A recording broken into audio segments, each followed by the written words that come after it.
আজ আমরা দেখব অটোক্যাড ইলেকট্রিক্যাল ড্রয়িংয়ে প্যানেল বোর্ড ড্রয়িং করার সময় কম্পোনেন্টের উপর কীভাবে নেম প্লেট অ্যাড করতে হয়। তো সেই উদ্দেশ্যে আমরা চলে যাচ্ছি প্যানেল ট্যাবে। এখান থেকে দেখতে পাচ্ছি আমাদের সর্ববাম দিকে একটি আইকন মেনু আছে। তো আমরা এই আইকন মেনুতে ক্লিক করছি এবং একদম নিচে দেখতে পাচ্ছি নেম প্লেট নামে একটি ফোল্ডার আছে। তো এখানে আমরা ক্লিক করছি এবং নেম প্লেট ক্যাটালগ লুকআপ এটা আমরা ক্লিক করছি। দেন এখান থেকে আমরা ক্যাটালগ একটি পেস্ট করে দিচ্ছি। এখান থেকে যদি আমরা ক্যাটালগ লুকআপ টেবিলে যাই তাহলে আমরা একটি স্পেসিফিক টাইপের ক্যাটালগ বা স্পেসিফিক ব্র্যান্ডের একটি নেম প্লেট দেখতে পাবো। তো এটা জাস্ট আমরা ওকে প্রেস করে দিচ্ছি এটা সিলেক্ট করে। দেন আমরা এটাকে জাস্ট ড্রয়িংয়ে ইনসার্ট করার জন্য আমরা ড্র শেপ আকারে এটাকে ড্র করতে পারি। প্রথমে আমরা রেক্ট্যাঙ্গেল এটা সিলেক্ট করে দিচ্ছি, দেন অটোমেটিক লুকআপ সিলেক্ট করে আমরা সিলেক্ট করে নিই। ফার্স্টে হচ্ছে আমাদের মাঝখানে যে স্টার্ট বাটন আছে এটা, দেন এটা সিলেক্ট করে জাস্ট এন্টার প্রেস করে দিচ্ছি।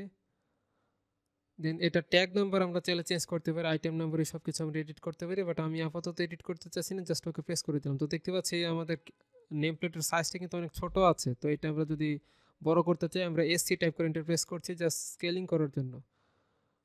তো এখান থেকে স্কেলিং করতে আমরা বেস পয়েন্টে স্পেসিফাই করছি।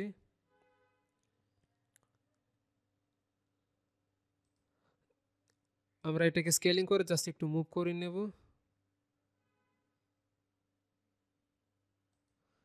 স্কেপ দিয়ে আমরা বেরিয়ে গেলাম। এটা হচ্ছে আমাদের নেম প্লেট।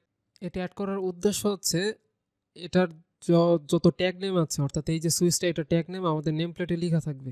সাপোজ আমরা যদি এটা এডিট করতে চাই, এডিট কম্পোনেন্টে গিয়ে আমরা জাস্ট এই নেম প্লেটটা সিলেক্ট করছি, দেন এটার যে ট্যাগ নাম্বার আছে এটা আমরা চাইলে এডিট করে চেঞ্জ করে দিতে পারি। সাপোজ এটার নাম দিচ্ছি আমি স্টার্ট ইন্ডিকেটর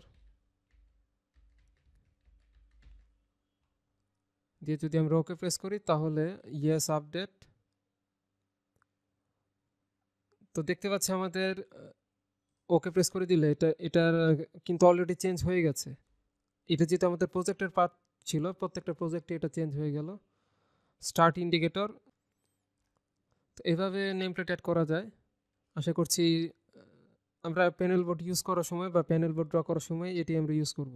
ধন্যবাদ সবাইকে।